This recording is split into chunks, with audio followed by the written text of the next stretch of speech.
di webinar 101, Lesson on How to Build Your Career as an IoT Engineer bersama Mas Muhammad Andung Muntaha. Perkenalkan, nama saya Muhammad Nur Faiz Husaini pertama, bisa dipanggil Faiz, yang akan menjadi moderator pada malam hari ini. Sebelum melangkah lebih jauh lagi, teman-teman semua, bapak-bapak, ibu-ibu, mas-mas, dan mbak-mbak semua, mungkin bisa on cam terlebih dahulu nih, biar wajahnya yang ganteng-ganteng, yang cantik-cantik bisa kelihatan semua. Dan jangan lupa untuk sekalian mengganti background-nya sesuai dengan yang sudah di-share oleh teman-teman expert. Yuk teman-teman semua, bagi yang tidak ada kendala untuk menyalakan kameranya, sangat dipersilahkan untuk on cam dan juga menggunakan background yang telah disediakan oleh tim expert. Oke, di sini udah ada Mas Iman. Makasih Mas Iman atas partisipasinya. Dan ada juga Mas Sandi Pamungkas nih, saya lihat sudah on cam, sudah ready banget. Kemudian ada Mas Mansur Rifai juga. Terima kasih Mas sudah berpartisipasi. Kemudian ada Mbak Nunung juga. Selamat malam Mbak Nunung. Oke, saya lihat sudah banyak ya on cam. Kalau gitu mungkin biar nggak lama-lama, sebelum memulai saya ingin menggarisbawahi bahwa hari ini kita akan mempelajari topik yang menarik seputar IoT. Nah, untuk topiknya ada apa aja sih? Yang pertama nih, kita akan belajar basic fundamental untuk menjadi seorang IoT engineer. Kemudian yang kedua, kita juga akan belajar nih tentang tips dan trik untuk menjadi seorang IoT engineer. Dan yang ketiga, nggak kalah pentingnya, yaitu tentang prospek karir dalam industri IoT. Oke, sedikit bocoran ya teman-teman. Jadi peserta pada malam hari ini ada sekitar 200-an lebih peserta. Maka dari itu, yuk kita manfaatkan kesempatan ini buat saling berjejaring, saling kenalan gitu ya, dengan menulis nama dan juga kesibukan di kolom chat. Formatnya bisa dengan nama, underscore kesibukan, underscore domisili. Atau contohnya misalkan kalau saya bisa Faiz underscore mahasiswa underscore Yogyakarta. Yuk teman-teman kita bisa saling berkenalan. Siapa tahu dari perkenalan ini bisa menjadi sebuah rezeki di masa depan untuk teman-teman semua.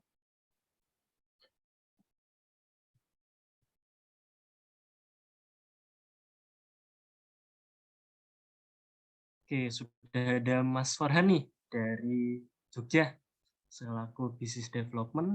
Ada Mbak Nisa dari Bandung. Ada lagi nih Abdul Rozak dari Jember. Wah, keren dari Jember ada juga.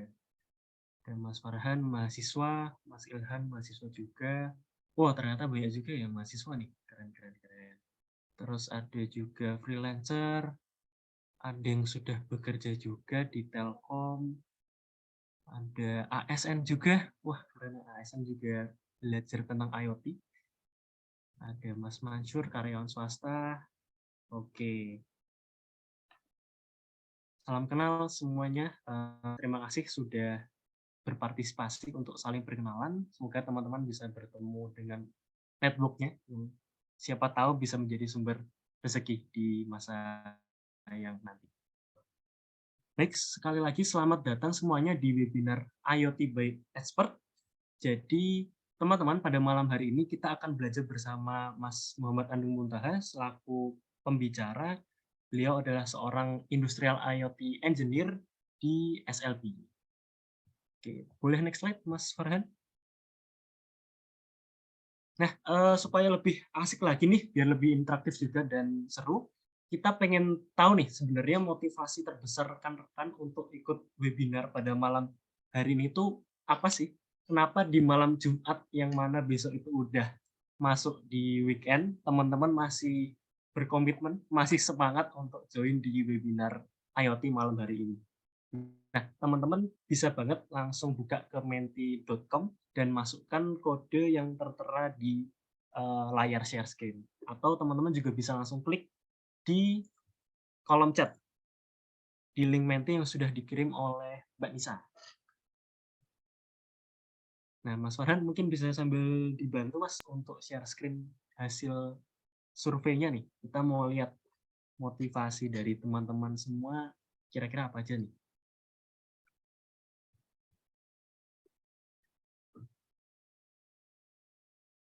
Oh, udah ada yang ngisi. Ternyata cepat juga nih. Mau belajar langsung dari Mas Andung. Wah, betul banget nih. Kita kebetulan bisa mendatangkan pembicara yang ahlinya langsung tentang IoT. Jadi beruntung banget bagi teman-teman yang join webinar. Kemudian ada juga yang pengen belajar IoT. Pas banget udah datang ke webinar karena memang kita akan belajar tentang seputar IoT. Kemudian juga ada hardware dan software pendukung IoT. Nanti akan dikupas tipis-tipis oleh Mas Andung.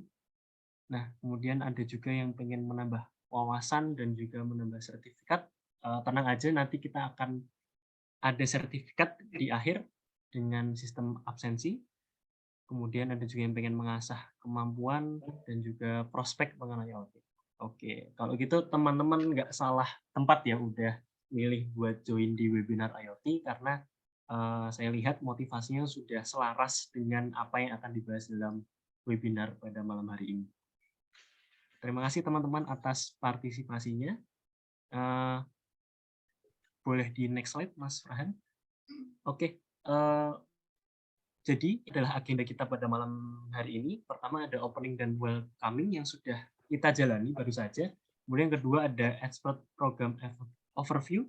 Yang ketiga ada session presentasi dari Mas Andung. Dan yang terakhir nanti akan ditutup dengan sesi Q&A dan juga foto bersama.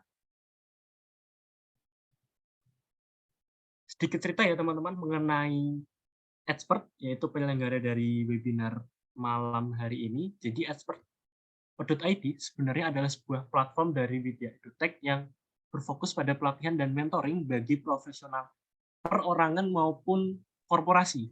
Jadi di sini teman-teman untuk perorangan atau korporasi bisa banget join dengan expert.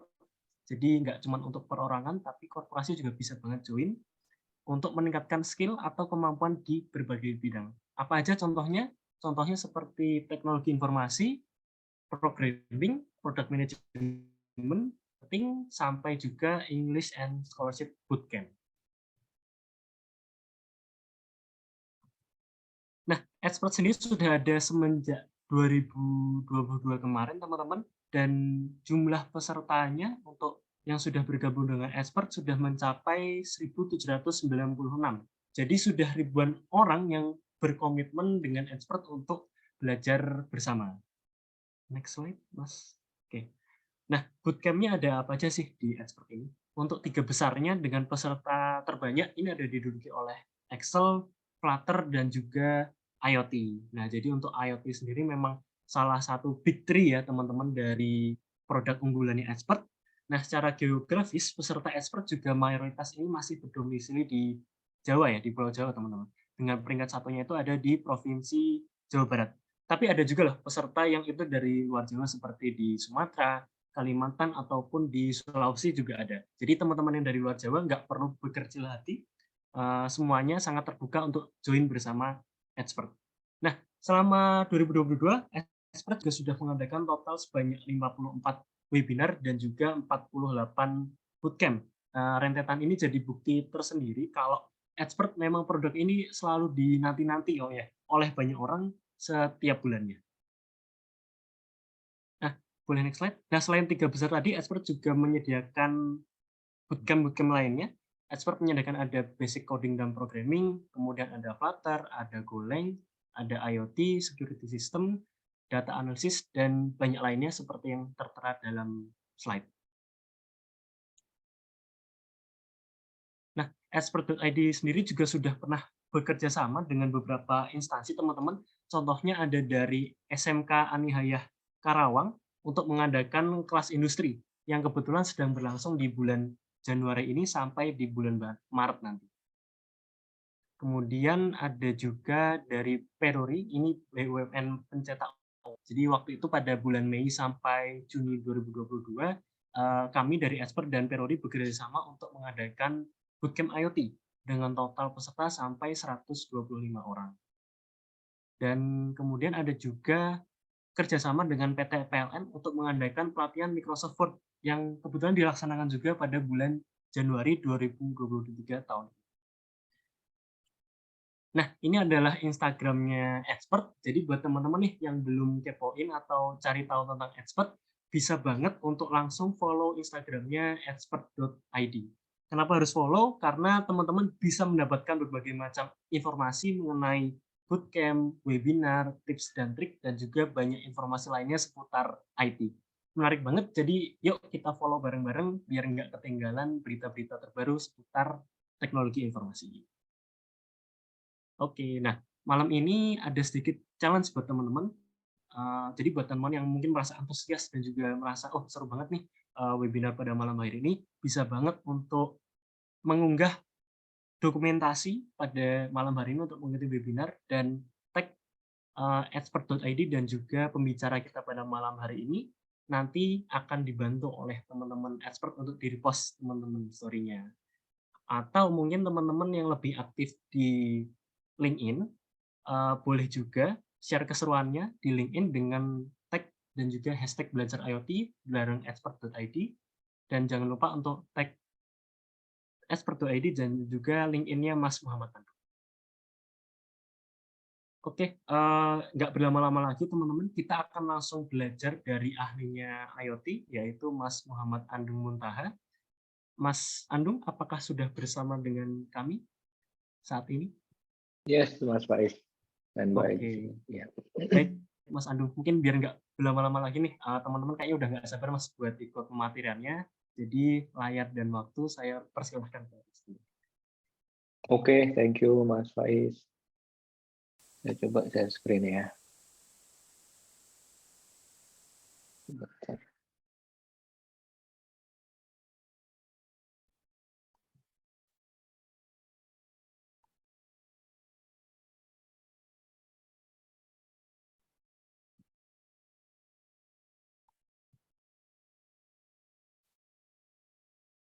Sudah kelihatan ya teman-teman ya?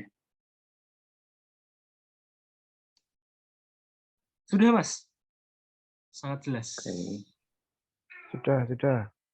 baik.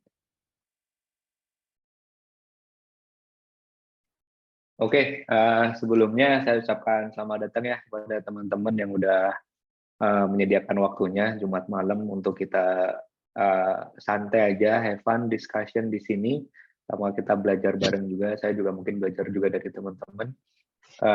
Malam ini saya diberi kesempatan ya sama teman-teman expert kemarin menghubungi saya lewat LinkedIn untuk coba bisa bawain nggak sih sharing terkait IoT gitu. Jadi semangat saya sih satu ya untuk berbagi ilmu, satu yang kedua ya pengen untuk kontribusi balik juga ya ke society. Apa yang udah saya pelajari semoga bisa ditularkan ke teman-teman juga gitu. Oke, terus biasanya juga saya sering ngisi ya di kampus gitu, kadang ada dosen mengundang saya untuk kuliah tamu gitu. Jadi kurang lebih ya yang saya bawain tentang embedded system development, embedded software, industrial IoT, artificial intelligence di sisi device, di edge AI begitu ya istilahnya. Jadi ini memang salah satu topik yang biasa saya bawakan juga. Jadi welcome teman-teman, semoga ada manfaatnya apa yang saya sampaikan hari ini, dan feel free untuk make questions nanti ya, kita discuss di akhir sesi. Oke, jadi agenda kita malam ini saya coba bawa berangkat dari background-nya dulu ya, karena seperti yang saya tanya tadi, target audiens kita sekarang ada berbagai macam background ya, ada yang dari dunia pendidikan, mahasiswa, profesional yang mungkin pengen belajar ke domain yang lain, dan mungkin udah ada beberapa profesional yang udah memang expert juga. Jadi kalaupun ada yang kurang tepat atau sanggahan dari teman-teman untuk discussion, feel free untuk kita discuss bareng-bareng ya. Jadi pertama akan saya bawakan dengan apa sih tren industri sekarang di industri 4.0, tapi lebih ke generic sense-nya. Habis itu kalau kita ngomongin IoT itu pasti kan things-nya itu sebenarnya tak lain itu embedded system gitu ya. Internet of Things. Jadi embedded system yang punya konektivitas ke internet sehingga mempunyai sesuatu nilai tambah lagi yang bisa kita jadikan satu gitu ya. Makanya di sini saya lebih tekankan di embedded system-nya dulu nih.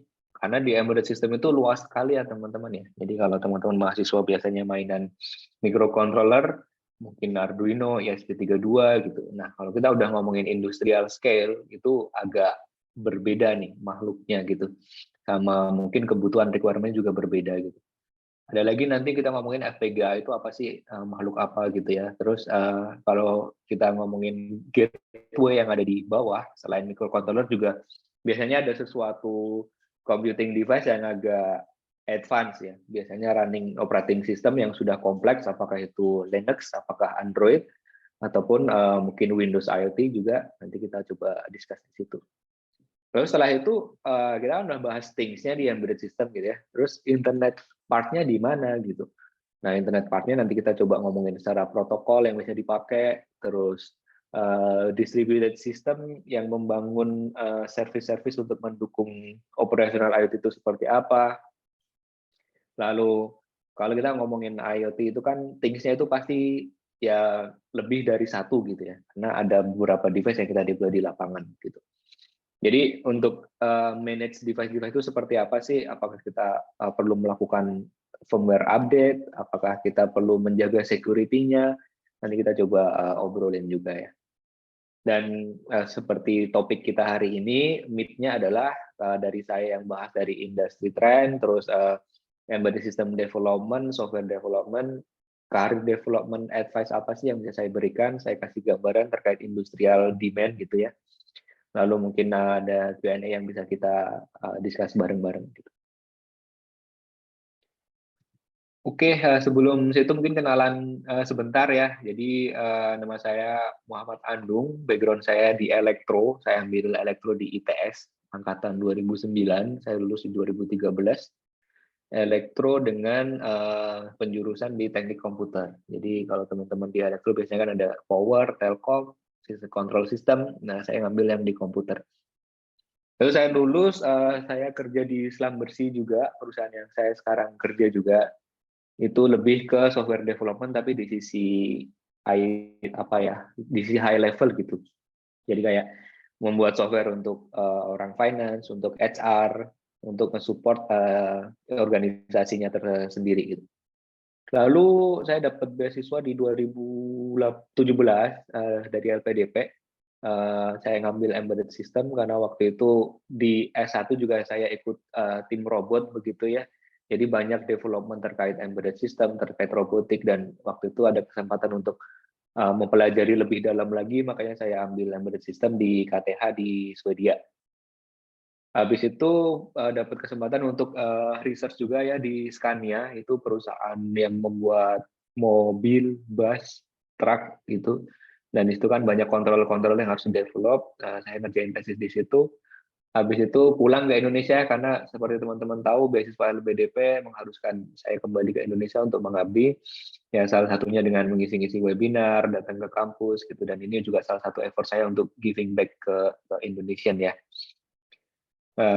Di Indonesia saya join beberapa ini ya, ada startup nih Noteflux lebih ke AI. Habis itu ini remote sebenarnya yang Singapura ini, cuma dia company dari Singapura, saya remote ngerjain wearable device di situ. Lalu terakhir di Bluebird, itu kalau teman-teman naik Bluebird, teman-teman lihat ada perangkat 7 inch gitu ya, yang nunjukin argonya, drivernya siapa. Itu saya juga berkontribusi develop di situ ya. Jadi itu ada layar, di belakang itu ada suatu perangkat yang ngobrol ke mobil. Jadi dia bisa tahu udah berapa jauh nih mobil nih berputar rodanya, temperatur engine-nya berapa, terus apakah ada order atau enggak dari user gitu. Nah, itu semua terhubung dari mobil ya. Jadi ada suatu embedded system di situ. Lalu terakhir sampai sekarang saya di SLB, Selam Bersih ya, dulu namanya, sekarang kita ganti nama jadi SLB.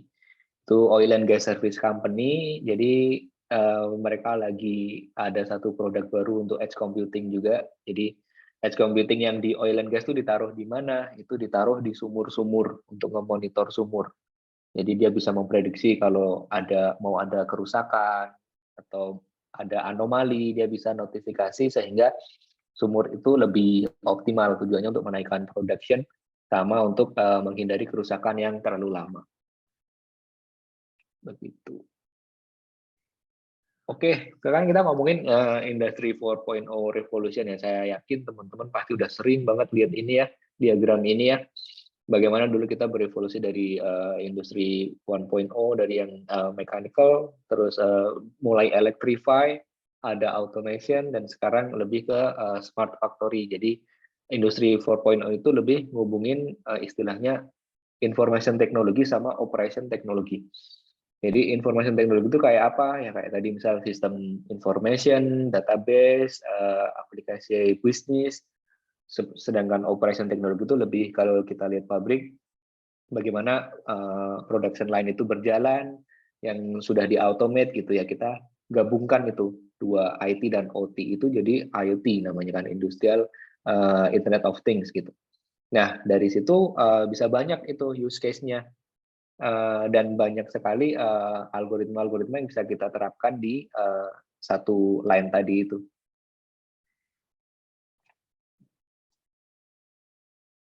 Terus kalau kita ngomongin komponennya nih, Industri 4.0 ini terdiri dari apa aja sih? Jadi kalau kita di kiri itu kita ngomongin automation, itu sudah happening di 3.0 begitu ya. Lalu kita tambahkan connection. Connection ini berarti ke internet ya.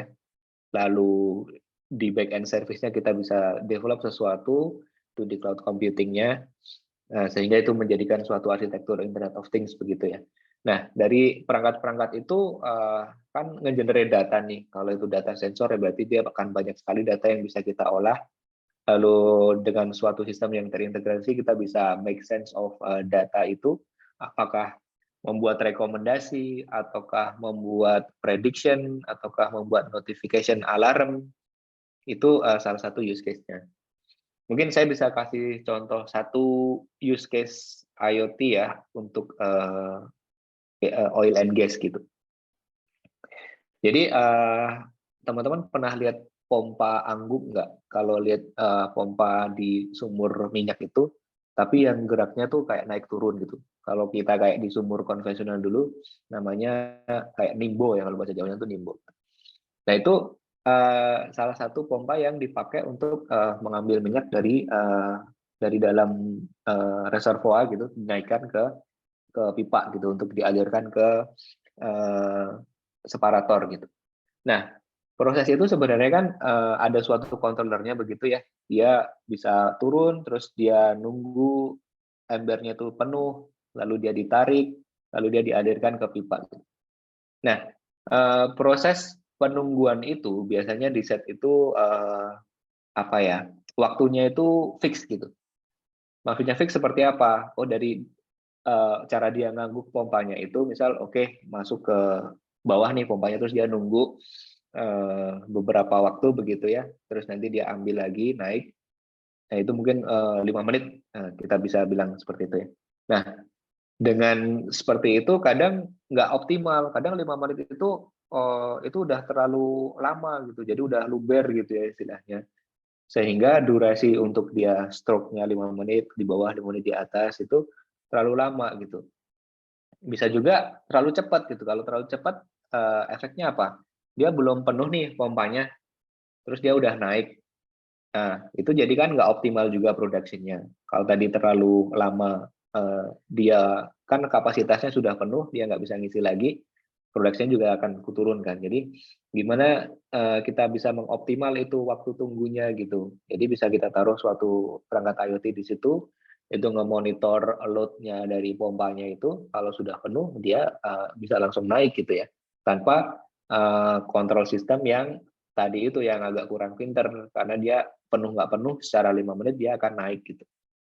Nah itu salah satu contohnya. Terus yang kedua, dari pattern-nya, cara dia turun terus naik itu kadang mengenerate suatu pattern gitu. Nah dari pattern itu bisa direcognize apakah pompa ini rusak, apakah pompa ini kalau dibiarkan beroperasi seperti ini bakal rusak.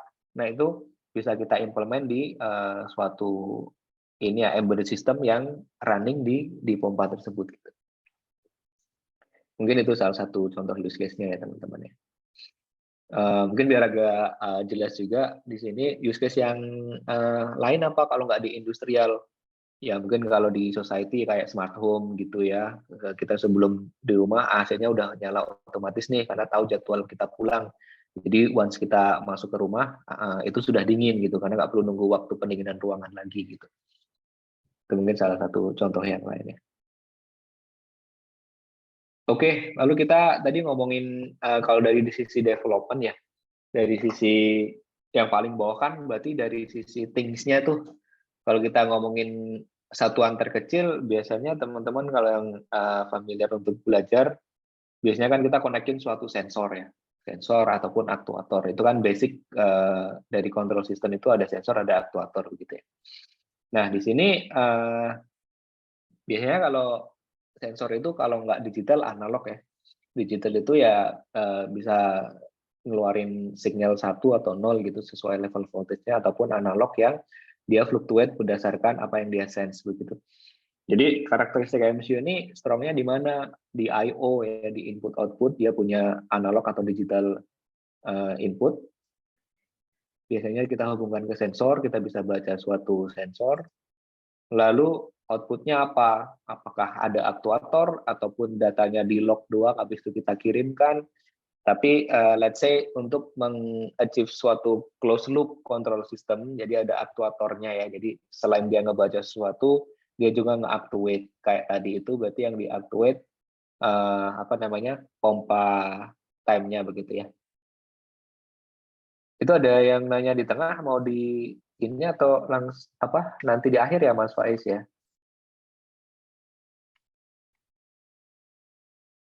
Halo? Oke, ada yang raise hand sepertinya. Di akhir aja, Di Mas akhir Ayu. aja. Oke, baik. Ya. Oh. Oke, jadi untuk MCU ini biasanya teman-teman kalau ngobrol ke sensor itu kan pakai interface ya. Jadi tadi apakah cuma standar input output, digital atau analog gitu ya. Terus habis itu ada I2C, ada SPI, ada UART. Nah itu protokol-protokol yang teman-teman bisa pelajarin kalau kita ngomongin development di sisi microcontroller. Untuk aktuator pun sama. Jadi untuk input kita baca seperti ini, biasanya aktuator juga terima beberapa I/O juga ya. Apakah kalau itu aktuatornya itu misal relay gitu. Relay kan cuma butuh 1 sama 0 gitu ya. Itu bisa pakai digital output begitu. Kalau misal outputnya itu suatu perangkat lain yang dia ngobrol over maksudnya ngobrolnya lebih kompleks gitu ya, apakah dia ngirim suatu binary, suatu byte stream, atau suatu teks, nah biasanya pakai UART gitu. Kalau dia perangkat yang punya microcontroller juga, biasanya dia kayak ada MCU master, MCU slave gitu ya, itu bisa I2C, SPI, ataupun UART juga bisa dipakai. Nah, di sisi ini requirement-nya biasanya apa sih? Response time, satu. Response time itu apa sih maksudnya? Jadi kalau teman-teman pernah lihat kontes robot begitu ya, yang paling simpel aja, misal line follower begitu. Nah, itu kan dia harus nge-sense nih dari pembacaan apa namanya sensor garisnya itu. Kalau dari hasil pembacaan terus dia menginstruksikan motor untuk bergerak yang kanan atau yang kiri, itu terlalu lambat, ya jadinya jadi nggak berfungsi sesuai dong. Jadi respon time-nya itu maksudnya dari dia nge-sense suatu value terus mengkasih komen ke aktuator itu kita harus cepat begitu ya. Kalau kita ngomongin di sisi MCU gitu. Jadi ada kebutuhan respon time. Misal dari baca sensor sampai aktuator yang bekerja itu nggak boleh lebih dari 5 milisecond misalnya kayak gitu. Itu suatu requirement yang harus dipenuhi di sisi MCU. Contoh yang lain apa? Misal controller di mobil nih yang nge-sense braking pedalnya itu ya. Jadi kalau pedalnya itu ditekan, kalau programnya ngaco atau kurang benar secara QA-nya, responnya kan harus misal 1 milisecond gitu ya. Yang terjadi apa teman-teman kira-kira kalau respon time-nya itu terlalu lama gitu. Jadi remnya udah ditekan tapi mobilnya nggak respon, jadinya bisa accident gitu. Nah itu biasanya di sisi microcontroller ada requirement yang sangat-sangat strict gitu ya, sesuai use case-nya. Lalu predictability tadi, misal tadi apa namanya break itu kalau ditekan dia 1 milisecond pasti akan respon gitu. Nah itu juga secara software harus digaranti gitu. Gimana cara desain software di MCU yang bisa menggaranti bahwa behavior software kita itu akan nge-serve suatu behavior yang sudah ditentukan dari requirement-nya begitu. Lalu yang ketiga, secara functionality juga harus serve ya. Jadi bukan sebatas respon time-nya juga cepat, tapi ya secara functionality juga harus functional gitu. Untuk tadi controller break juga harus mendeliver breaking functionality. Dan yang terakhir reliability. Karena kalau kita ngomongin software di microcontroller, itu kita nggak tolerate adanya crash atau restart begitu ya. Kalau teman-teman bikin desktop app atau mobile app mungkin ada exception yang nggak dihandle terus crash begitu. Ya udah user tinggal dikasih pop-up gitu kan, tinggal dia restart aplikasinya. Tapi kalau di level MCU kalau itu terjadi biasanya konsekuensinya agak repot nih. Misalnya kayak tadi controller pompa di sumur nih. Kalau software di controllernya itu ngaco ya bisa katastrofik gitu kan efeknya. Apakah well-nya bisa blow up, bisa oil spill-nya jadi banyak, jadi environment kita terganggu gitu. Jadi requirement-nya agak unik ya kalau kita ngomongin development di sisi microcontroller. Nah, terus kalau teman-teman ngomongin software development untuk MCU kan kita biasanya nyebutnya firmware ya, bukan software gitu. Firmware. Jadi kita software yang kita akan load ke MCU kita, ke microcontroller. Jadi ada dua tipe juga ya software development di situ, ada yang bare metal, ada yang pakai real time operating system. Bare metal itu contohnya biasanya kan teman-teman pakai Arduino begitu ya. Ada suatu while loop gede yang di situ kalau kita running ya itu while loop itu akan dieksekut terus gitu kan. Dan nggak akan pernah keluar gitu. Karena kalau itu crash atau while loop-nya keluar ya programnya selesai gitu. Kita harus reboot secara power untuk dia running ke loop yang awal lagi. Lalu ada tipe yang kedua yaitu real time operating system. Jadi sudah ada program basicnya. Kalau kita ngomongin Linux itu kayak kernelnya yang bisa menghandle multi thread gitu ya. Jadi kita walaupun kita cuma punya satu prosesor nih di MCU biasanya cuma satu ya, tapi kita bisa bikin seakan-akan kita tuh running multiple thread gitu. Nah itu kalau teman-teman pengen mulai belajar bisa search ya, itu salah satunya Zephyr RTOS itu saya sering pakai. Lalu ada FreeRTOS, ada MicroC, ada macam-macam. Cuma biasanya yang sering dipakai itu kalau nggak FreeRTOS ya Zephyr itu ya untuk teman-teman di industri. Oke, jadi sedikit code snippet aja kalau biasanya kita ngedevelop Arduino begitu ya. Ada while loop gede di kiri gitu ya, itu yang akan dieksekut terus-menerus oleh mikroprosesornya. Sedangkan perbedaannya kalau yang kanan itu kita pakai RTOS. Jadi dari main entry point-nya kita bisa misal ini contoh aja ya kayak apa yang dilakukan, tapi ini bukan represent suatu API dari RTOS yang saya sebutkan tadi. Cuma logiknya adalah ketika prosesor itu mengeksekut suatu program, dia akan running scheduler namanya.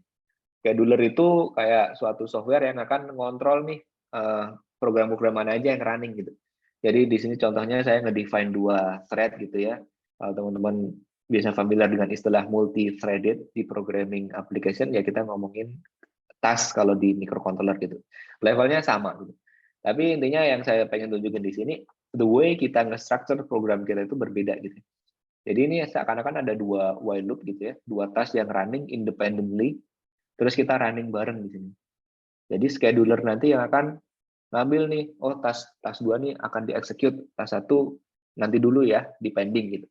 Nanti task 2 selesai, dia bisa handover lagi ke task 1 gitu. Jadi konsepnya seperti itu. Jadi kita seakan-akan nge-develop suatu 2 task yang independen gitu. Jadi teman-teman yang udah mulai belajar microcontroller, untuk naik levelnya bisa belajar RTOS. RTOS tadi salah satunya tadi Zephyr ataupun FreeRTOS gitu ya. Karena requirement biasanya di industri mostly udah pakai RTOS ya. Karena secara manajemen softwarenya juga secara code maintainability-nya lebih enak juga karena kita memang bagi berdasarkan responsibility ininya ya, tasknya. Sedangkan kalau kita ngomongin yang bare metal biasanya kan jadi kayak campur aduk gitu ya. Walaupun kita udah structure tapi kayak sequence-nya tuh ya di while loop yang gede itu gitu. Nanti belum lagi ada ISR, ada interrupt. gimana cara kita handle-nya. Oke, jadi in summary bare metal versus RTOS gitu ya. Secara hardware control, bare metal kita punya full control ya. Sedangkan RTOS kita udah ada abstraction yang dihandle sama scheduler tadi. Terus bare metal kita nggak bisa multitask, di RTOS kita bisa, tapi kayak semacam ya, kayak illusion karena itu sebenarnya juga task yang gantian aja, cuma the way we develop itu sudah dihandle sama si scheduler. Lalu kita ngomongin overhead, bare metal kita punya full control, nggak ada overhead, sedangkan di RTOS ada minimal overhead karena kita sebenarnya di background kita running scheduler tadi. Lalu dari sisi predictability, ini agak susah ya bare metal, sedangkan di RTOS kita bisa menggaranti misal tasknya itu satu harus 5 milisecond, satu 10 milisecond. Ya udah, kita tinggal kasih constraint itu nanti schedulernya akan jalan sendiri. Kalau dari sisi maintainability sama debugging bisa kita lihat ya, ini lebih ke medium, sedangkan maintainability di RTOS bisa lebih bagus gitu. Oke, sekarang kita coba singgung dikit terkait FPGA gitu ya. Jadi kadang ada suatu proses yang running-nya itu harus compute ekstensif gitu. Contohnya apa? Contohnya misal tadi ada pattern classification gitu ya, dari data sensor yang dia read, itu kalau dihandle di MCU mungkin harus melakukan perkalian matriks yang gede gitu. Sedangkan MCU kita tahu paling berapa megahertz sih dia running gitu ya. Kalau gitu melakukan komputasi yang banyak, bisa jadi nanti ada I/O yang nggak ke-handle gitu ya. Ya mungkin secara interrupt dia akan ke-handle, cuma mungkin ada tas-tas lain yang jadinya telat gitu, karena udah programnya lagi nge-occupy kalkulasi yang terlalu besar gitu. Ya biasanya kita ada bisa offload kalkulasi itu ke suatu perangkat, yaitu namanya FPGA gitu ya, Field Programmable Gate Array. Jadi FPGA itu kayak kita bisa ngebikin suatu prosesor, tapi yang khusus melakukan satu task tertentu gitu. Jadi output program kita bukan program sekuensial, tapi suatu fabrik kombinasi transistor-transistor yang sudah sedemikian rupa menjalankan suatu proses yang kita program tadi. Jadi keuntungannya di FPGA itu bisa paralel gitu. Kalau di MCU kita sekuensial, satu operation terus next operation yang selanjutnya, di FPGA itu bisa beneran paralel. Jadi kayak perkalian matriks tadi, misal convolution gitu ya. Convolution 1 dengan convolution 2 nggak perlu harus nunggu gitu. Itu bisa dilakukan bareng gitu. Jadi developernya bisa pakai C++, lalu ada high level synthesize, keluarnya bitstream. Bitstream itu kalau kita analogikan, kalau di program itu executable tadi ya. Tapi sebenarnya yang benar itu pakai VHDL atau Verilog, lalu ada synthesizer-nya, keluarnya bitstream juga. C atau C++ ini untuk mengakomodir software developer yang pengen mendeploy algoritma mereka ke FPGA. Jadi mereka nggak perlu belajar VHDL atau Verilog gitu. Karena ini elektronik banget ya, VHDL, Verilog itu nggak semua orang ngerti. Gitu. Oke, sekarang kita ngomongin things-nya udah selesai nih. Habis itu internetnya di mana gitu kan. Biasanya kita hubungkan dengan suatu connectivity, bisa pakai Wi-Fi, bisa pakai Bluetooth, bisa pakai LoRa, any kind of connectivity ya. Jadi kalau Wi-Fi mungkin bisa langsung reach ke cloud, kalau pakai Bluetooth mungkin ada suatu intermediary komponen lagi di sini yang hubungin ke internet. Begitu pula dengan LoRa, pasti ada LoRa gateway-nya di sini yang akan terhubung ke internet begitu ya. Nah, terus selain MCU, ada apa lagi sih kalau kita ngomongin di bawah? Itu ada perangkat yang mungkin komputasinya lebih kompleks gitu ya. Jadi kita bisa taruh komputer yang agak canggih, misal Raspberry Pi gitu ya, ataupun perangkat-perangkat industrial PC yang bisa kita deploy di kondisi yang harsh gitu. Biasanya operating sistemnya pakai apa? Bisa pakai Linux. Jadi mungkin ada sebagian Windows IoT gitu ya, cuma mostly yang paling fleksibel itu kita pakai Linux ya. Lalu connectivity-nya bisa kita tumpangin di Linux tadi, di SBC-nya. Jadi dia akan ngambil data, interaksi ke sensor itu melalui MCU. Interface dari MCU ke SBC Linux ini biasanya pakai ya serial, karena lebih fleksibel. Jadi kita bisa ngedefine komen-komen apa aja, data structure-nya seperti apa, itu bebas kita implement.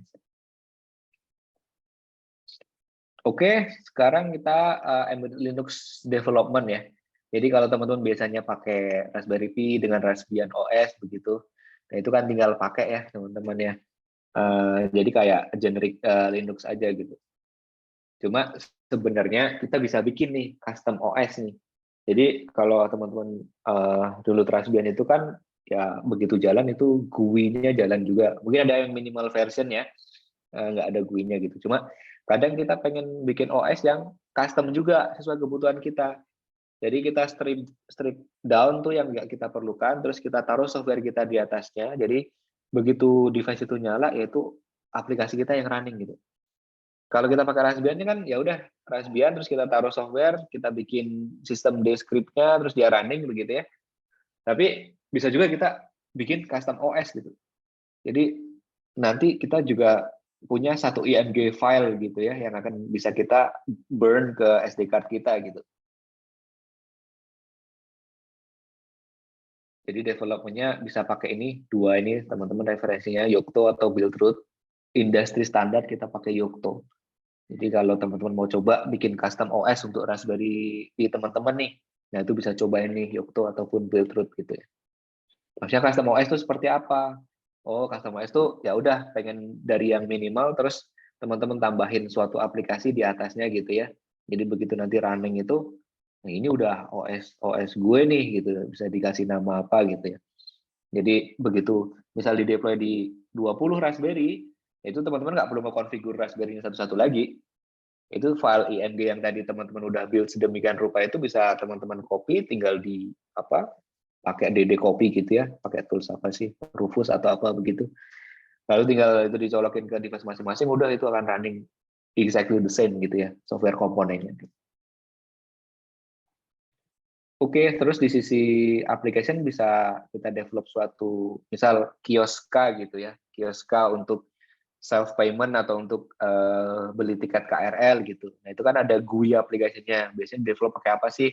Oh pakai Qt bisa, ataupun any high level application GUI framework gitu kayak GTK ataupun IMGUI atau platform-platform yang lain gitu.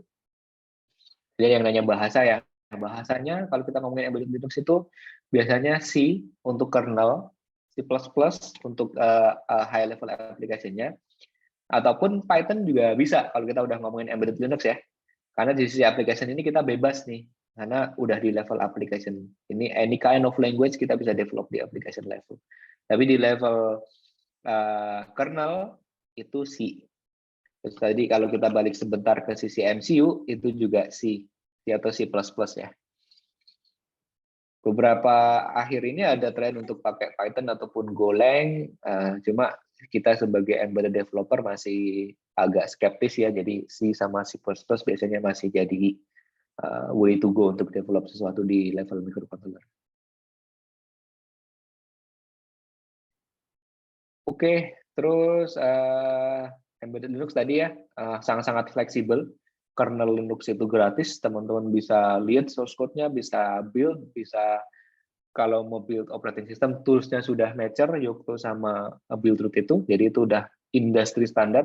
Jadi kalau teman-teman belajar Yocto itu, udah marketnya nggak cuma di Indonesia gitu, marketnya sampai di luar negeri. Bahkan sekarang kerjaan untuk remote embedded software developer itu sudah banyak ya, jadi itu worth untuk dipelajarin kalau teman-teman pengen belajar. Mungkin saya agak skip beberapa part ya, karena waktu yang juga terbatas, nanti akan saya bagikan juga slide-nya mungkin. Lalu selain embedded Linux, apa sih? Ada embedded Android namanya. Jadi Android operating system yang teman-teman pakai itu open source ya. Jadi teman-teman bisa download source code-nya, terus kita bisa build custom embedded Android gitu ya. Kayak yang dipakai di Bluebird itu embedded Android itu. Jadi di situ kita bisa develop suatu application. Enaknya apa embedded Android itu?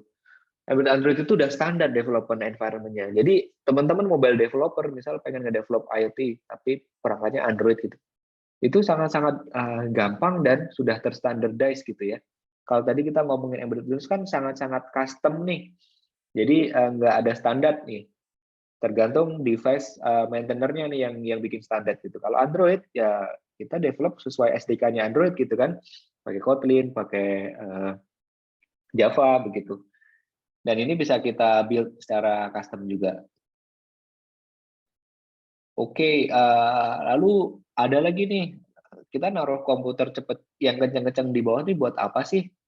Ya mungkin untuk aplikasi yang memang butuh intensive computing ya, kayak tadi buat beli tiket KRL, buat self check-in di bandara, buat beli tiket di Indomaret itu kan ada kiosnya gitu kan. Itu butuh GUI kan, butuh application. Nah, kadang ada yang namanya embedded AI gitu ya. Jadi kita mau running computer vision nih, misal di Linux SBC-nya gitu. Bisa nggak? Ya bisa, karena sekarang trennya juga Edge AI kan, kalau kita ngomongin yang lebih advance gitu. Jadi misal teman-teman pengen bikin smart kamera begitu ya, yang misal taruh di mobil, dia bisa ngedeteksi misal ada orang pedestrian mau nyebrang, seperti yang dipakai di Tesla misal seperti itu. Jadi trennya embedded AI itu seperti itu. Kenapa bilang embedded AI? Karena kalau kita ngomongin embedded itu biasanya constraint-nya komputasinya kan kecil, powernya kecil. Tapi gimana kita bisa meng-embed suatu artificial intelligence nih di device yang terconstraint seperti itu. Jadi ada beberapa teknik dan beberapa framework juga yang bisa dipakai ya. Oke.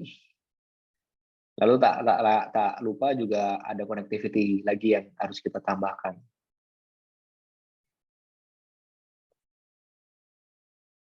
Oke, oke. Jadi kita udah done nih ngomongin things-nya. Sekarang gimana sih cara kita ngubungin ke internetnya gitu ya?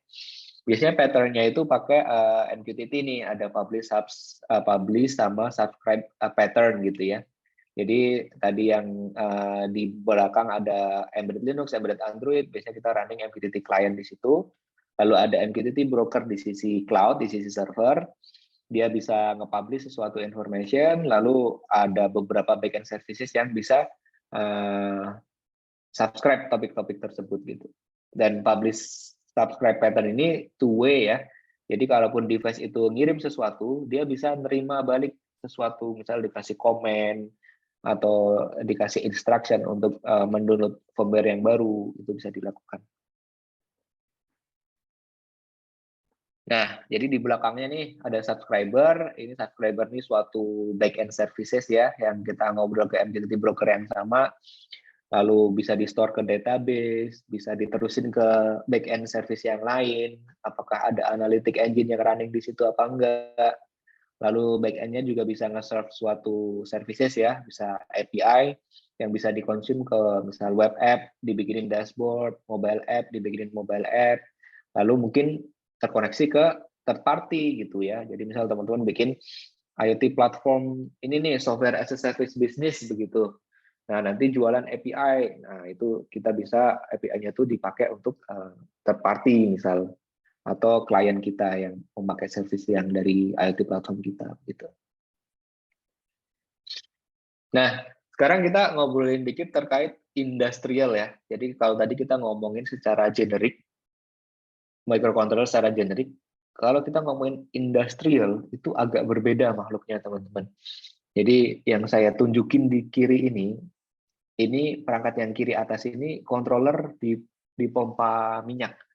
Jadi itu ada pompa yang diatur, misal dia harus running berapa frekuensinya, ada sensor temperatur, sensor tekanan, itu dibaca di controller ini. Nah, begitu pula dengan protokol ya. Kalau kita ngomongin protokol, itu kan biasanya untuk meng-ensure bahwa device A dengan device yang lain itu walaupun dibikin sama manufaktur yang berbeda, dia bisa ngobrol gitu ya. Jadi biasanya protokol yang dipakai itu Modbus. Modbus serial. Jadi Modbus itu protokol standar di industrial equipment. Lalu ada OPC UA juga, itu industrial standard juga. Cuma mostly yang dipakai itu Modbus. Jadi ini yang saya gambarkan di sini itu yang bawah ini lebih ke edge gateway yang misal kita build dengan embedded Linux gitu ya. Lalu secara serial dia connect ke controller pompa. Lalu di sini ada software komponen yang bisa kita build pakai Go. Ini example aja ya. Jadi untuk mengemphasize bahwa ya kita develop sesuatu itu bisa multi language juga gitu ya. Misal ini kita Go, terus pakai UART, dia ngobrol ke Modbus Live di sini. Lalu di dalam gateway-nya sendiri pun ada MQTT gitu ya. Jadi misal ini ada application A, ada application B begitu ya. Jadi running dua application yang completely berbeda. Kayak tadi yang satu ngeprediksi bahwa sumur ini untuk predictive maintenance gitu. Dia bisa mendeteksi bahwa oh ada anomali nih di sumur ini harus segera diservis. Yang satu dia melakukan sesuatu yang lain untuk misal nge-monitor device IoT-nya sendiri apakah healthy, apakah sistemnya itu lagi berjalan sesuai yang diinginkan apa enggak. Nah, itu bisa kita implement dengan kontainer ya. Jadi di bawah pun kita bisa running Docker gitu kalau kita udah ngomongin Linux gitu. Lalu ada cloud backend yang untuk konektivitas ke cloud-nya. Gitu. Oke, dan dari sisi gateway ini agak di-elaborate lebih detail lagi. Jadi mungkin ada service di sini, service A, service B, service C. Jadi ada beberapa microservices yang kita develop. Lalu untuk storage-nya bisa ke NoSQL, mungkin MongoDB, ataupun kalau SQL ya bisa pakai Redis atau MS SQL. Lalu kalau kita butuh caching bisa pakai Redis. Terus untuk time series data gitu ya, karena IoT itu identik dengan time series gitu ya. Jadi misal tadi pompa kita monitor temperatur, monitor pressure gitu, kita store-nya per menit gitu. Nah itu kan time series data gitu at the end. Nah itu biasanya pakai time scale DB gitu. Lalu IoT device management seperti yang tadi saya sempat mention ya, kalau device-device di lapangan itu juga perlu di-maintain gitu. Secara security karena kita akan naruh suatu key gitu ya. Tinggal 5 menit jadi saya coba go through quickly aja. Jadi device-device yang di lapangan tuh yang paling krusial tuh untuk firmware over the air updates gitu. Jadi yang contohnya yang Bluebird tadi itu kita itu ada software penambahan baru nih, misal yang tadinya nggak bisa pakai Kris, terus bisa pakai Kris.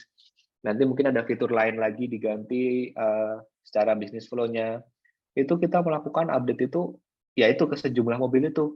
Mungkin 15.000 sampai 20.000 itu mobil yang kita update regularly begitu ya. Jadi secara software kalau ada yang baru kita push nih software ke taksi-taksi tersebut gitu. Lalu secara security juga harus dipikirkan ya. Ini contohnya nih salah satu risk di IoT nih. Misal kita tadi taksi A gitu. Dia punya 20.000. Misal ada malware yang bisa di inject nih, device-nya ke compromise, ada malware ke situ. Terus 15.000 itu melakukan istilahnya denial of service ya. Distributed denial of service. Jadi misal expert.id ini websitenya ternyata coba di DOS sama perangkat-perangkat taksi tadi tersebut, bisa langsung down gitu ya dengan 15.000, terus dia request tiap detik dia melakukan request. Itu salah satu security risk yang bisa terjadi di perangkat-perangkat IoT yang terkompromis. Ini secara konsep security-nya. Nah mungkin ini aja sebelum berakhir. Jadi career opportunity-nya di mana sih? Tadi di bawah di embedded system-nya itu ada istilahnya itu embedded software engineer. Ini belum banyak di Indonesia sebenarnya. Cuma kalau teman-teman bisa melajarin ini, itu opportunity itu nggak cuma di Indonesia ya. Jadi kalau teman-teman punya skill set yang tepat, terus CV yang tepat, sama self branding yang tepat, itu even kerjaan remote di sisi embedded itu udah banyak ya. Jadi kayak contohnya tadi saya juga sempat remote dari Singapura kerjain embedded software. Caranya gimana? Mereka kirim tuh hardware-nya ke saya, ke Indonesia pakai DHL, saya kirim, media mereka kirim, saya develop firmware-nya, nanti firmware-nya tinggal mereka build juga di sisi mereka cobain lah di hardware-nya mereka gitu. Jadi remote untuk hardware development itu udah bukan sesuatu yang mustahil juga gitu. Lalu kita ngomongin embedded Linux, ini mungkin skill-skill yang perlu dipelajarin. Dan kalau kita ngomongin tadi di back end-nya, itu lebih ke general software engineer sebenarnya. Jadi bisa pakai Go, Python, API development, untuk serverless, cloud, Amazon, GCP, lalu untuk containerization di sisi DevOps, Docker, Kubernetes, seperti itu. Tapi intinya, kalau saya boleh saran, be a T-shape ya, versatile engineer. Jadi pelajarin satu dalam, tapi teman-teman juga ngerti secara horizontalnya. Jadi kalau teman belajar embedded, ya kalau ditanyain integrasinya gimana ke back end, secara security gimana, itu juga paham gitu ya. Kalau itu mau dibikin mobile, itu gimana juga arsitektur yang tepat gitu. Jadi BAT said, misal seperti saya ini, jadi fokusnya memang di embedded software, tapi saya juga ngerti nih untuk development di sisi general software development-nya juga paham gitu ya. Lalu ini salah satu job description ya buat motivasi teman-teman juga, apa sih yang mereka cari di industri. Jadi salah satu contoh lowongan industrial IoT engineer gitu. Jadi ya build high quality software, stay current with IoT technology, terus technical report, papers, bahasa Inggris seperti itu ya. Lalu implementasinya di mana? Jadi kalau kita udah ngomongin IoT engineer, itu implementasinya di semua stack. Tadi kita ngomongin stack di sisi embedded software, di sisi embedded Linux, di sisi backend, di sisi protokol, itu seharusnya seorang IoT engineer itu ngerti end to end. Walaupun nggak harus develop semuanya sendiri ya, pasti nanti akan di breakdown juga apakah itu akan tim back end yang ngerjain, tim front end yang ngerjain, tapi at least as a high level sense itu seorang IoT engineer tuh harus ngerti itu end to end gitu. Lalu mungkin kalau di industrial ada lagi yang namanya instrumentation gitu. Jadi kalau ini sih lebih ke kayak PLC, SCADA, terus ngomongin sensor-sensor yang ada di industrial begitu ya. Ini ada sendiri sih topiknya. Oke, this is my last slide. Sorry kalau agak ngelonjak. Thank you teman-teman udah dengerin. Saya kembalikan ke moderator ya. Terima kasih. Terima kasih banyak Mas Andung atas pemateriannya yang insightful banget nih Mas seputar IoT. Andung, mungkin sebelum masuk ke sesi tanya jawab, saya izin untuk memberikan beberapa informasi dulu ya Mas Vito. Apakah saya boleh minta waktunya sebentar? Silakan Mas. Oke, terima kasih Mas. Nah, dari pematerian tadi teman-teman mungkin teman-teman sudah mulai mendapatkan gambaran ya, mulai dari konsep dasar tentang IoT itu sendiri sampai dengan ke prospek karir IoT engineer dan juga sampai juga ke contoh lowongan kerja dari IoT engineer. Nah, mungkin teman-teman juga mulai bertanya-tanya gimana sih cara menggunakan IoT atau menerapkan IoT ini di dunia nyata. Nah, untuk itu teman-teman semua, buat teman-teman yang ingin belajar lebih lanjut mengenai IoT, bisa banget nih join di Intensive Bootcamp menjadi IoT Engineer. Di sini expert menyediakan wadah bagi teman-teman untuk belajar IoT dari dasar sampai juga advance. Untuk sesinya ada 8 kali selama 1 bulan dan juga akan dimulai pada tanggal 3 Februari 2023. Yang akan dipelajari ada apa aja sih? Teman-teman bisa lihat langsung di kurikulumnya, ada Introduction to IoT, C++, kemudian Introduction to Arduino, kemudian ada juga ESP32, IoT Protocol, IoT Platform, Introduction to LoRa dan LoRaWAN, Introduction to NB IoT, sampai juga ke Project Development Smart Home dan juga Smart Farming. Boleh next slide, Mas? Oke, nah untuk fasilitas yang bisa teman-teman dapatkan ada apa aja sih? Yang pertama, teman-teman bisa dapat sertifikat digital resmi dari expert, kemudian juga ada materi dan recordingnya yang tentunya aksesnya lifetime. Jadi teman-teman bisa akses kapanpun setelah mengikuti bootcamp. Kemudian ada juga grup mentoring dan networking, ada professional branding, dan juga teman-teman bisa mendapatkan portofolio nih, yaitu berupa proyek IoT, smart home, dan juga smart farming. Nah, untuk mentornya sendiri, nanti di dalam bootcamp ada 2, yang tentunya adalah ahli-ahli hebat. Pertama ada Mas Faris Alemuda, beliau merupakan senior solution architect at Telkom Indonesia, dan juga Mas Ahmad Soni, yaitu asisten supervisor R&D at PT Sistem Integrasi Mandiri, dan juga graduate research assistant at IoT Lab Seoul. Nah, untuk bootcamp ini bakal membantu kamu yang ingin mempelajari bahasa pemrograman C++ selama 1 bulan dan juga mentorship dengan para ahli di bidang IoT, membangun portofolio, sampai juga ke mendapat gambaran aplikasi IoT di dunia nyata.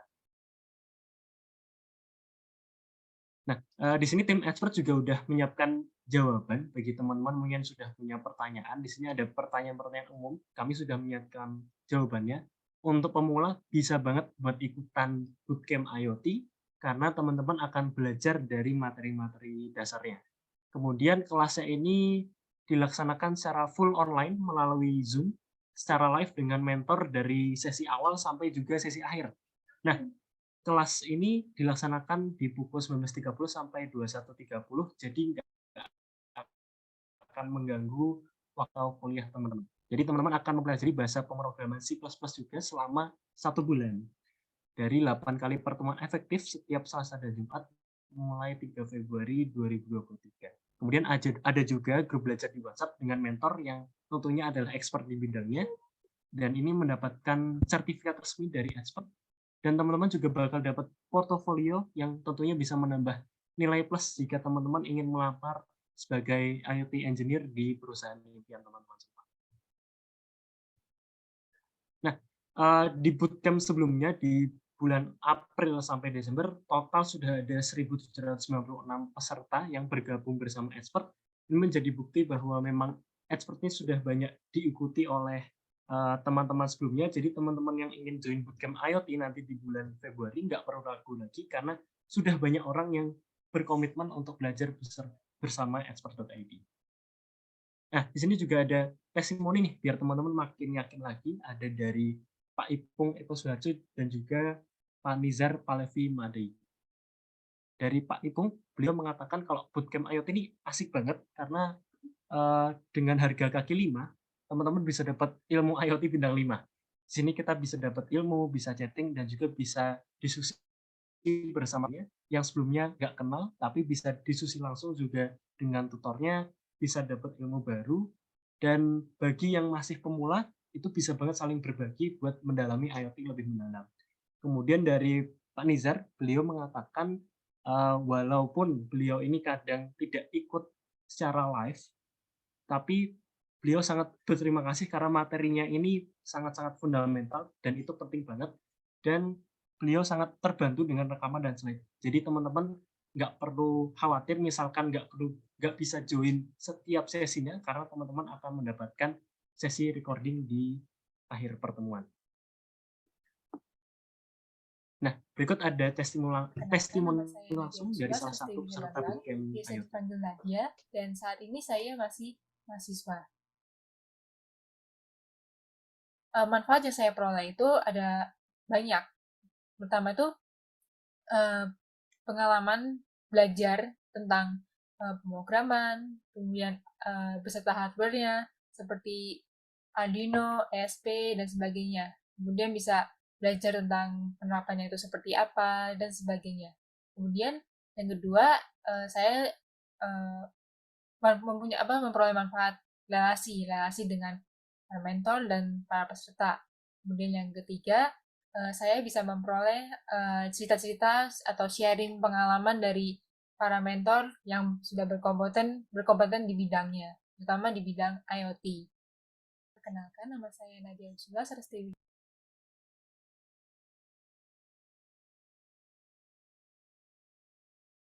Randa Agusta Artawa. Aku ini senior MEP engineer, mechanical electrical plumbing engineer.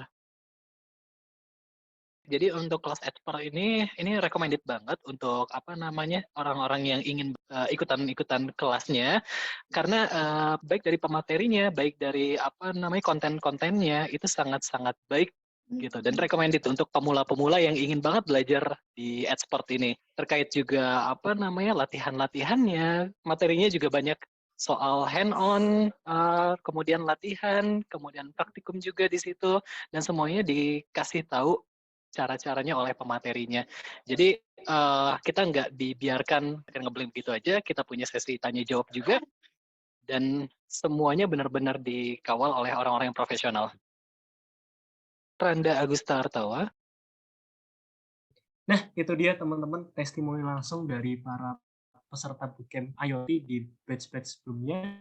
Nggak perlu ragu lagi karena terbukti sudah diikuti oleh ribuan peserta dan juga punya respon positif dari peserta-peserta bootcamp IoT di batch sebelumnya.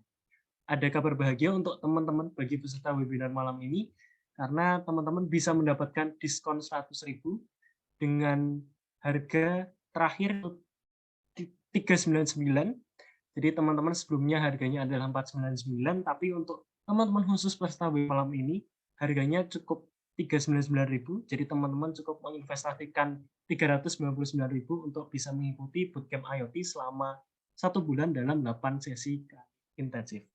Nah, ada kabar bahagia lebih untuk teman-teman yang utamanya adalah mahasiswa, karena teman-teman mahasiswa bisa mendapatkan diskon dengan total 150.000 dengan caranya sama dengan seperti sebelumnya, yaitu dengan chat ke crm.expert.id dengan nomor yang tertera di slide berikut, dan teman-teman mahasiswa bisa mengirimkan KTM-nya sebagai bukti bahwa teman-teman ini masih berstatus mahasiswa dan bisa mengklaim diskon dengan total 150.000. Oke, setelah mendengarkan sedikit pariwara ya dari saya, mungkin kita bisa langsung kembali nih ke sesi tanya jawab Mas Andung. Mungkin Mas Andung sudah siap untuk menjawab beberapa pertanyaan Mas dari para peserta? Ya boleh Mas. Oke, kalau Mas Andung sendiri preferensinya apakah dipilihkan oleh saya pertanyaannya atau mungkin Mas Andung mau membaca sendiri Mas dari kolom chat? Saya coba baca dulu ya, scroll ya. Coba siapa tahu ada Oke. yang bisa di ini juga. Siap Mas Andung. Oke, sebentar. Oke, untuk teman-teman mungkin yang punya pertanyaan, bisa banget nih langsung aja ditaruh di kolom chat dengan format yang sudah tertera di kolom chat juga. Terima kasih. Oke, yang pertama tadi lebih ke bahasa ya, seperti yang saya jelasin tadi, kalau di microcontroller itu lebih ke C++, di sisi embedded Linux itu C++ juga masih dipakai untuk yang low level, tapi ketika kita ngomongin yang high level itu any kind of language kalau di Linux ya.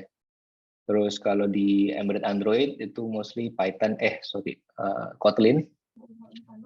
Kalau di backend itu Go biasanya untuk backend services ataupun Python.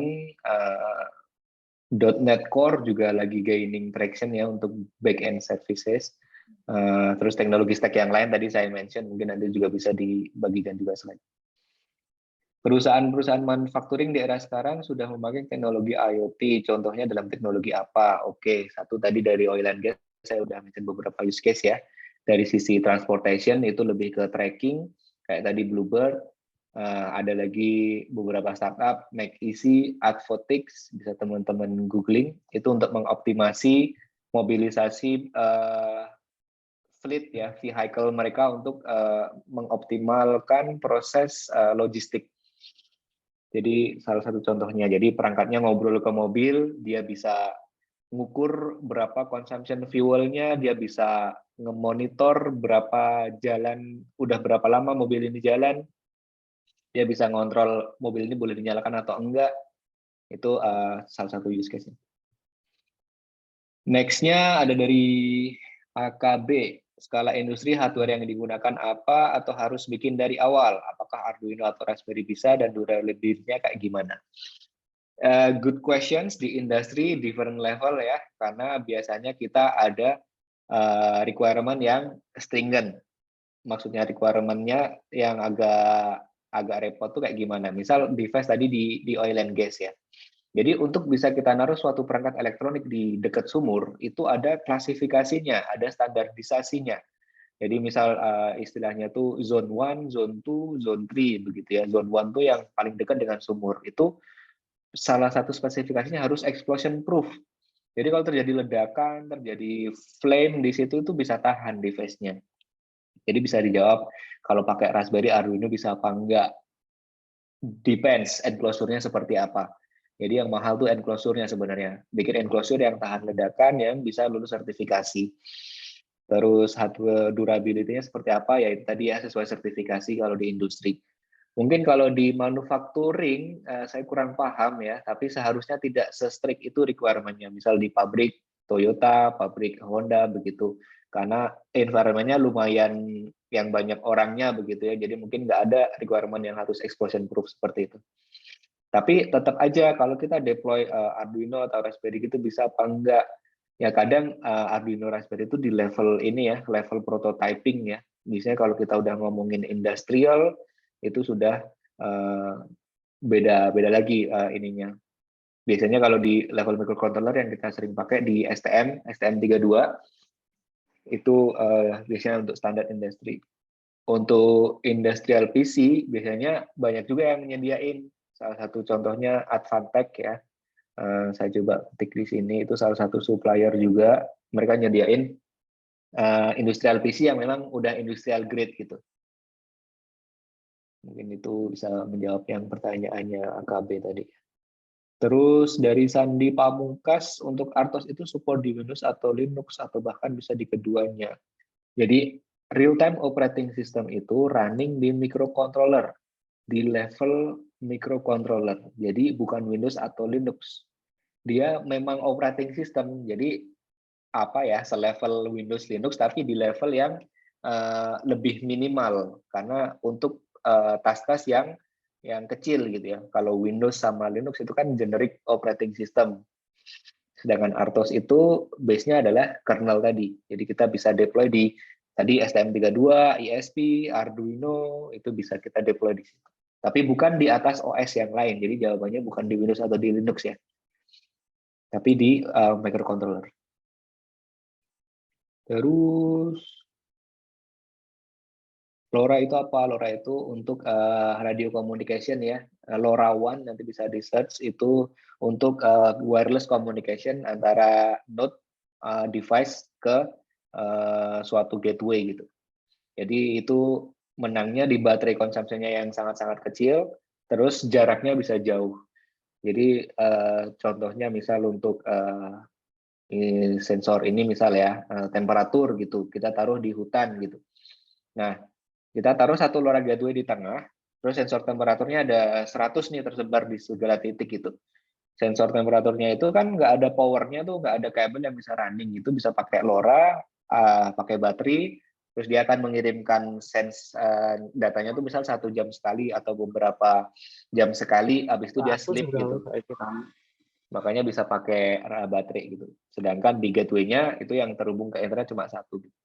Nanti bisa LoRa itu metode ininya ya, metode apa sih istilahnya, modulasi sinyal radionya itu. Jadi dia bisa jauh ini, jauh dan low power, key features-nya dari LoRa.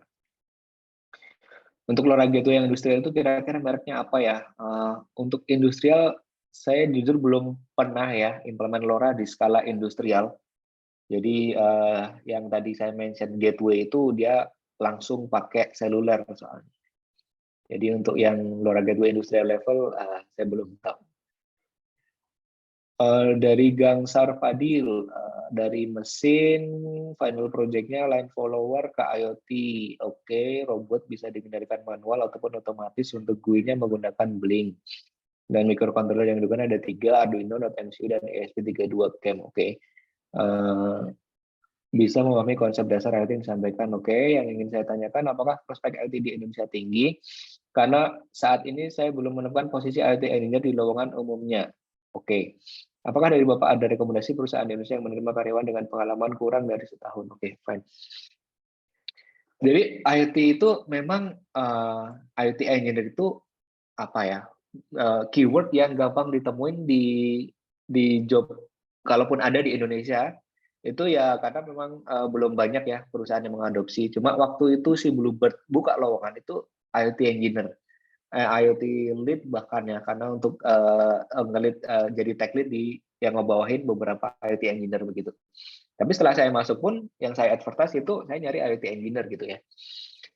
Itu memang belum banyak, cuma kadang ininya aja tuh, penamaannya aja ya. Karena seperti yang saya bilang tadi, IoT engineer itu kan banyak tuh stack-nya dari hardware, software development. Jadi tidak perlu terpaku ke satu keyword ini. Jadi kalau teman-teman paham embedded system, paham develop electronics, microcontroller, be good at it, itu ketika nanti ada lowongan IoT engineer itu seharusnya udah masuk kualifikasi gitu. Karena kalau teman-teman lowongan yang lebih ke embedded itu kan udah mulai banyak tuh, kayak di mana namanya, Kubiken, ada startup di Surabaya itu yang bikin Bluetooth ini ya, Bluetooth device. Ada Formulatrix di Solo 3 itu yang bikin alat-alat untuk lab di industri kesehatan begitu. Di Bluebird juga ada IoT engineer yang jadi leadernya juga teman saya. Mungkin sekarang memang belum lagi nyari ya, cuma waktu itu kita nyari pun susah sebenarnya. Maksudnya susah gimana? Kita nyari yang skill set-nya lengkap itu jarang gitu ya. Jadi kalau teman-teman pengen coba, itu bisa dipelajarin ya dari stack-stack yang saya sebutin tadi. Oke. Tapi intinya ini, jangan terpaku di Indonesia ya. Jadi seperti yang saya mention tadi, tolong di-expand kalau nyari job di LinkedIn begitu. Karena mereka itu udah sangat open dengan remote. Walaupun kerjaannya itu hardware related, tapi itu sangat-sangat possible untuk dikerjain remote. Jadi kalau teman-teman punya skill set yang saya jabarin tadi di slide 2 terakhir, itu demand-nya udah lumayan tinggi dari luar ya. Kenapa mereka sampai nyari remote? Itu karena demand-nya itu tinggi dan di luar tuh juga jarang gitu ya. Kayak kemarin saya di Eropa begitu, itu jarang mereka skill-skill yang seperti itu, dan sampai remote pun dibuka gitu. Itu kan berarti di sana pun kekurangan gitu ya. Jadi ya kalau teman-teman pengen belajar silahkan, tapi kalaupun mau nyari kerjaan di-expand scope-nya, jangan di Indonesia doang. Oke, apa lagi ya? Roadmap untuk awal mulai terjun di dunia IoT, belajar itu dulu lah yang basic kayak tadi Arduino ya, konekin ke public MQTT broker untuk nyalain lampu, matiin lampu, itu kan jadi satu basic arsitektur yang bisa dipelajari. Di dalam perusahaan dari Rifki, untuk manajemen IoT dengan cloud seperti apa? Tanggung jawab IoT engineer ataupun cloud engineer gitu ya. Untuk manajemen itu mostly akan ada dua sisi ya, dari sisi OS development sama dari sisi back-end. Jadi dari OS itu maksudnya apa? Harus ada suatu agent nih di bawah, di OS, yang kerjaannya itu untuk jadi bridging. Apakah ada monitoring, ataukah ada software update, apakah ada security bridge, itu harus di-develop kayak suatu agent yang running di perangkat tersebut gitu ya. Terus cloud engineer, kalau kita ngomongin cloud engineer itu biasanya lebih ke deployment ya, jadi kayak DevOps gitu, gimana ngedeploy service-service ini di GCP atau di AWS gitu. Tapi mungkin di sini maksudnya back-end developer ya, jadi itu equally important untuk develop sesuatu di back-end. Tanggung jawab IoT engineer itu biasanya lebih banyak ke sisi perangkatnya sih, ke sisi gateway, ke sisi development di sisi bawah, tapi juga harus ngerti cara integrasinya ke cloud ya. Walaupun nanti di cloud tuh juga seharusnya ada timnya sendiri ya yang nge-develop back-end services, itu kan lebih ke general software development gitu. Terus ada siapa lagi ya?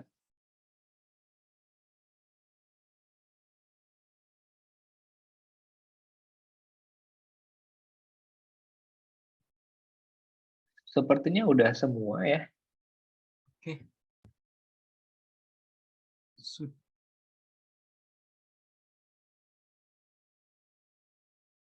Oh ini ada satu, Mas Henry Juli nih, saya privat aja di lantai 45. Oh ternyata ini teman kantor saya, jadi ya boleh nanti Mas di kantor ya. Oke, mungkin kurang lebih itu yang bisa saya sampaikan. Baik, terima kasih Mas Andung atas responnya. Semoga ini menjawab semua ya teman-teman atas pertanyaannya yang sudah diberikan ke Mas Andung. Nah, mohon maaf teman-teman, mungkin bila ada pertanyaan luput belum terjawab karena untuk waktunya sangat terbatas, jadi mungkin teman-teman bisa melanjutkan nih, atau mungkin ada pertanyaan yang belum sempat ditanyakan, bisa melanjutkan di kesempatan lain, yaitu dengan join di Bootcamp IoT by Expert untuk mencari jawabannya secara langsung. Dan jangan lupa karena diskon 100.000 ini dan diskon 150.000 tadi untuk mahasiswa hanya berlaku di waktu 1x24 jam.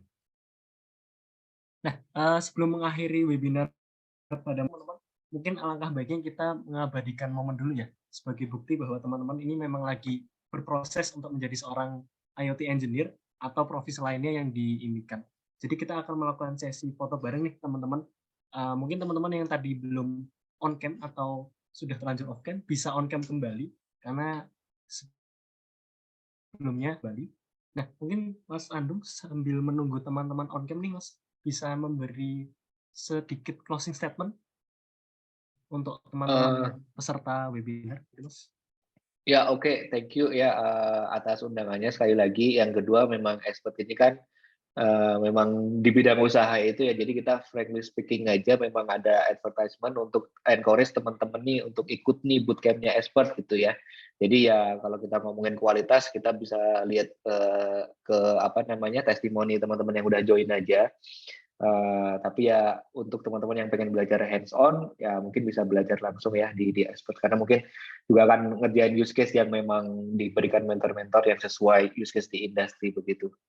Jadi ya worth to try mungkin, dan investment yang mungkin bisa di justify ya untuk 1 bulan training gitu. Siap, terima kasih Mas Andung atas closing statement.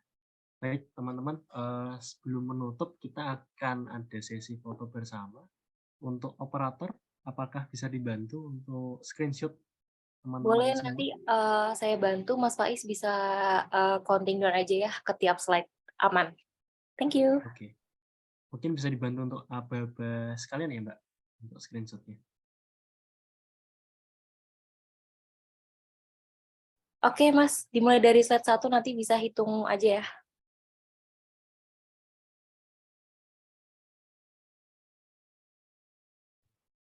Baik, sepertinya sudah pada on cam ini Mbak. Bisa kita mulai ya dari slide 1. Silahkan Mbak Nisa. Oke, aman. Baik, kita hitung mundur dari slide 1 ya. Teman bisa bergaya bebas, silahkan. Kita mulai. 3, 2, 1. Oke, dan slide 1 Mas Faiz. Untuk slide selanjutnya. Oke. 3, 2, 1. Oke, dan juga. Mau sampai slide berapa ini Mbak? Karena ada banyak slide itu. Mungkin bisa sampai 3 atau 4 Slide 3 ya Mas Farhan ya? Sampai Slide 4 masih ada satu lagi nih. Masih Oh banyak. iya, masih ada satu lagi. Boleh. Oke, kurang 2 slide lagi ya berarti Mbak. Oh, Kita semua aja hitung ternyata dulu. banyak on cam di slide 5, 6, 7. Oke, berarti sampai slide terakhir. Oke, 3, 2, 1. Slide 3 sudah, kemudian slide 4. Oke, slide 4. 3, 2, 1. Oke. Sepertinya sudah ini, Mbak. Sampai slide 6. Oke, slide 6 dan slide 7 sepertinya oke, ada yang off cam ya, jadi bisa sampai slide 4 dulu gitu. Terima kasih Mas Faiz dan Mas Andung serta teman-teman. Terima kasih, Thank sama-sama. you. Oke teman-teman, kita sudah ada di penghujung acara. Sebelum menyudahi nih, teman-teman mungkin bisa memberikan reaction di Zoom atau komen-komen atas, mungkin bisa kasih responnya terhadap webinar pada malam hari ini. Apakah ini sangat insightful atau mungkin membantu teman-teman dalam mempelajari IoT. Dan untuk Mas Andung, saya berterima kasih banyak karena sudah mau menerima undangan dari expert untuk mengisi webinar malam hari ini. Saya Faiz selaku moderator pada malam hari ini. Mohon maaf bila ada banyak kekurangan dan tutur kata yang salah. Pesan terakhir dari saya, let's be an expert with expert. Wassalamualaikum warahmatullahi wabarakatuh. Selamat malam.